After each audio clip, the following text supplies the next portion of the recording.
और देखिए हम औसत पे ही वीडियो बना रहे हैं, और औसत पे एक आपको बता दें कि औसत में होता क्या है कि औसत इक्वल टू क्या होता है, देख लीजिए।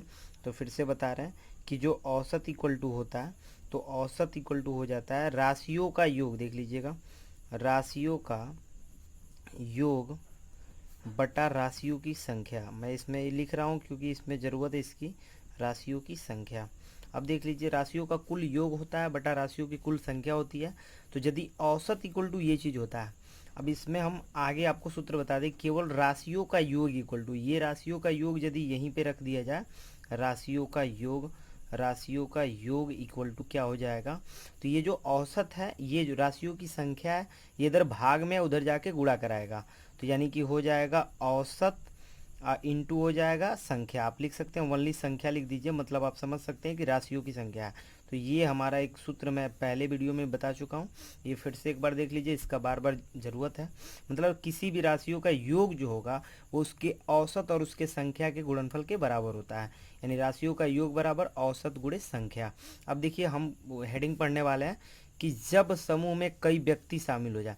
अब जैसे समूह कोई है, उसमें कई व्यक्ति शामिल हो जा रहे हैं। इसके पहले वाले में हमने बताया था कि एक व्यक्ति जा रहा है, फिर एक व्यक्ति आ जा रहा है उसके जगह पे नए, लेकिन इसमें ऐसा नहीं है। इसमें कह रहा है कि जब समूह में कई व्यक्ति शामिल हो जाए तब की स्थिति क्या होगी, देख लीजिएगा। तो तब क्या होगा कि सपोज कर लीजिए कि यम व्यक्ति शामिल हो जाते हैं, कई एन व्यक्ति शामिल हो जाते हैं, तो यम प्लस एन, मतलब एम प्लस एन व्यक्तियों का, यानी कि एम प्लस एन व्यक्तियों का, देख लीजिए, व्यक्तियों का औसत, औसत क्या हो जाएगा, ये एम बहुत सारे व्यक्ति हो सकते हैं, एन बहुत सारे व्यक्ति हो सकते हैं, इनका औसत क्या हो जाएगा।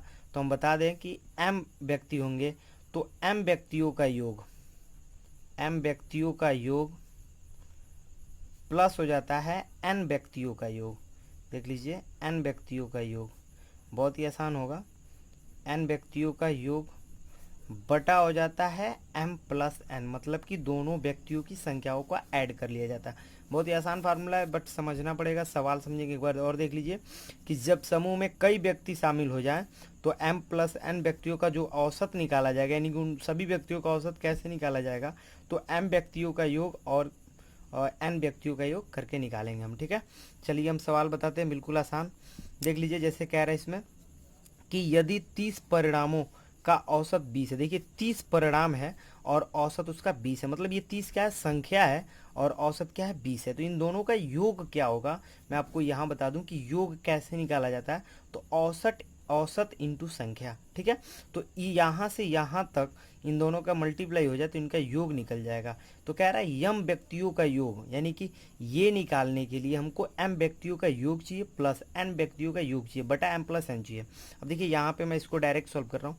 कह रहा है यदि 30 परिणामों का औसत 20 है और अन्य 20 परिणामों का औसत 30 है, तो सभी परिणामों का औसत, मैं डायरेक्ट यहाँ पे लिख रहा हूँ कि सभी परिणामों का, सभी परिणामों का, सभी परिणामों का औसत, देख लीजिए, तो सभी परिणामों का औसत क्या हो जाएगा, पहले एम व्यक्तियों का योग, योग है, योग के लिए क्या करते हैं, तो औसत इंटू संख्या लगाते हैं। यहाँ क्या है, औसत 20 है, तो 20 इंटू संख्या की बात कर रहा है, संख्या कितनी है, 30 है। तो देख लीजिए एम व्यक्तियों का योग यहाँ पे इस सूत्र में हमने कर लिया, प्लस उसके बाद कह रहा है यन व्यक्तियों का योग, यन व्यक्तियों का योग भी सेम वही, यानी औसत इंटू संख्या। तो देखिए 20 परिणाम है और औसत 30 है, तो औसत पहले, यानी कि 30 इंटू ये भी क्या हो जाएगा, 20 हो जाएगा। अब बटा देख लीजिए, बटा m प्लस एन, यानी कि m पहले परिणाम कितना है, 30 है, फिर परिणाम कितना है, 20 है। इसको मैं थोड़ा बता रहा हूँ अच्छे से, दूसरे वाला सवाल बहुत फास्ट। देखिए 3 दूनी 6, यानी कि ये देखिए 600 हो गया, फिर 3 दूनी 6, 600 हो गया। अब देख लीजिए इसके बाद से ये 30 20 50 हो गया, और ये 1200 हो गया, और ये हो गया 50, एक जीरो से एक जीरो कट गया, 5 दूनी 10 और 5 चौको 20, यानी कि 24 हो गया। तो ये आपका जो है आंसर हो गया, देख लीजिए 24 आंसर हो जाएगा। इसके बाद देख लीजिए, मैं इसको थोड़ा फास्ट बताऊंगा। ये कह रहा है कि दो संख्याओं का, देख लीजिएगा इसमें क्या कह रहा है, देख लीजिए, कह रहा है कि दो संख्याओं का औसत 8 है, मैं डायरेक्ट बता रहा हूँ, दो संख्याओं का औसत 8 है, अन्य तीन संख्याओं का औसत 3 है। तो इन पांचों का औसत, देखिए मैं डायरेक्ट लिख रहा हूँ कि पांचों का औसत क्या होगा। तो पांचों का जो औसत होगा वो क्या होगा, मैं आपको डायरेक्ट बता रहा हूँ। तो पांचों का औसत क्या होगा, दो संख्याओं का औसत 8 है, यानी 2 × 8 हमने डायरेक्ट लिख दिया। यहाँ इस सूत्र के हिसाब से योग क्या होता है, तो औसत इंटू संख्या होता है। अब प्लस इस सूत्र के हिसाब से प्लस, अब कह रहा है कि अन्य 3 संख्याओं का औसत 3 है, यानी कि 3 संख्या है उसका औसत 3 है, तो 3 × 3 हो गया, बटा कह रहा है कि संख्याओं का योग यानी कि m + n होता है। तो पहले 2 संख्या है फिर 3 संख्या है, यानी कि 2 + 3। अब देख लीजिए 2 × 8 = 16 हो गया, प्लस 3 × 3 = 9 हो गया, 5 3 × 2 = 5 हो गया, 16 × 9 = 25 हो गया, बटा 5 हो गया। 5 से ये कट जाएगा आपका, 5 हो जाएगा।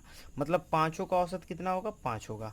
उसके बाद वाला देख लीजिए, ये थोड़ा देख लीजिए, ये भी बड़ा क्वेश्चन है। देखिए कह रहा है 12 यात्रियों का औसत भार 60 किग्रा। मैं डायरेक्ट आपको बता रहा हूँ सभी यात्रियों का औसत भार, यहाँ पे आपने लिख दिया सभी यात्रियों का, ठीक है। देख लीजिए सभी यात्रियों का औसत भार, डायरेक्ट देख लीजिए सभी यात्रियों का औसत भार इक्वल टू क्या हो जाएगा, 12 यात्रियों का औसत भार कितना है, 60 किग्रा है। 12 यात्री हैं, औसत भार, तो 12 गुणे हमने 60 कर दिया। क्यों, क्योंकि ये पहले फिर से बता दे रहे हैं योग के लिए काम हो रहा है ये वाला, प्लस सूत्र में होता है। उसके बाद कह रहा है कि जब शेष 18 यात्रियों का औसत भार 50 किग्रा है, तो 18 इंटू क्या हो जाएगा, 50, बटा आपको पता है कि 12 + 18 यानी कि संख्याओं का योग करते हैं, तो 12 + 18 कर देंगे तो ये हो जाएगा 30। चलिए इसका पहले मल्टीप्लाई करा लेते हैं।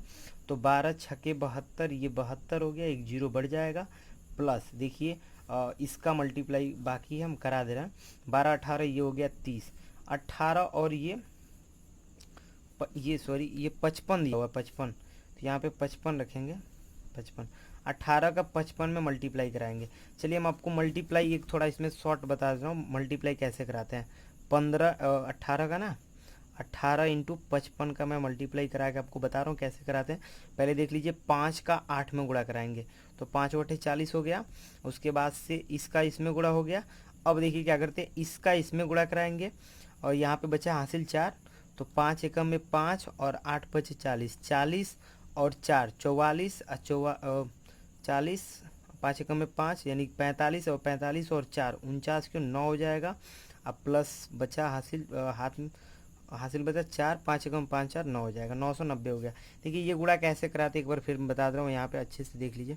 1855 पहले क्या करते हैं कि इसका गुणा कराते हैं, फिर इसका और इसका कराने के बाद ये जो हासिल बचा रहा है तो उसको ऐड कर देते हैं, फिर इसका गुणा करा लेते हैं, लिख देते हैं, फाइनल ये हो जाता है।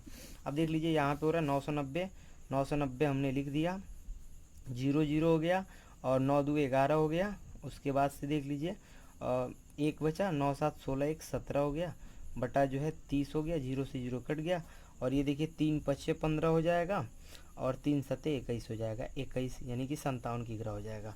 कह रहा है तब सभी यात्रियों का औसत भार कितना हो जाएगा, 57 किग्रा हो जाएगा।